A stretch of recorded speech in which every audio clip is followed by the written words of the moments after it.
Ashama kam jirtu an meerididhaati. Kun podcastii Kaametti torbanitti sa'atii kanatti karaa foddaa OBN fi karaa YouTube channel Kaamettiitiin simbiraan geenyudha. Har'as aadaa hojii keenyaa kabajnee Kaametti faara toletti tokko qabannee dhiyaannee jirra. Hanga dhumaatti fuula ifaadhaan nu faana turan affeerraa kooti. Ijoollummaa isheerraa eegalee mana miidiyaa keessatti naamusaa fi sansakaan guddatte. Raadiyoo Itoophiyaa keessatti qophii daa'immaniin egeree daa'immanii karaa raadiyoo qajeelchaa fi ijaaraa turte. Walakkaa magaalaa Finfinnee Birbirsa Goorootti dhalattee barnoota ishee hanga kutaa 12tti Finfinneetti barataa hojii miidiyaattis mataa seensifataa guddatte. Booda jireenya ishee baqattummaa Ameerikaatti godaanuun jireenya haaraa biyya baqaa eegalte. Barnoota ishees keessa deebi'uudhaan barachuun muummee barnoota akkaawuntingiidhaan Ameerikaatti eebbifamte. Finfinneedhaa hanga Ameerikaa isteeta Minisootaa yookiin Oromiyaa xiqqoo keessatti hojiilee ishee jajjaboon galmee seenaarraa of lallabu.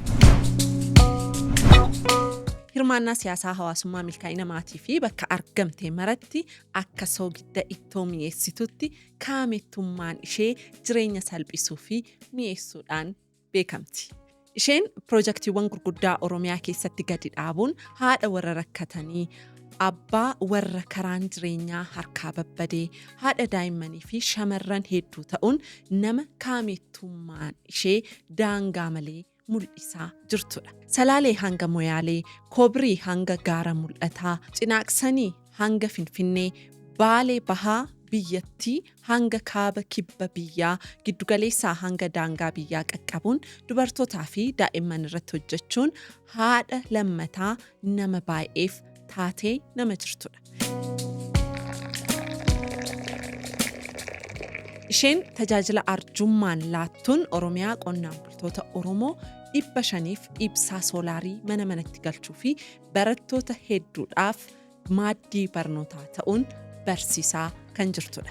Keessummaan Kaamettii koo har'aa haadha dhaabbata Numaan kan taate hundeessituu dhaabbata tola ooltummaa Numaanii Aadde Aannee Ajjamaati. Aadde Aannee Ajjamaa faana yaadota gurguddoo hedduu kaasnee kan mari'annu ta'a. Hanga dhumaatti fuula ifaadhaan faana turan affeerraa.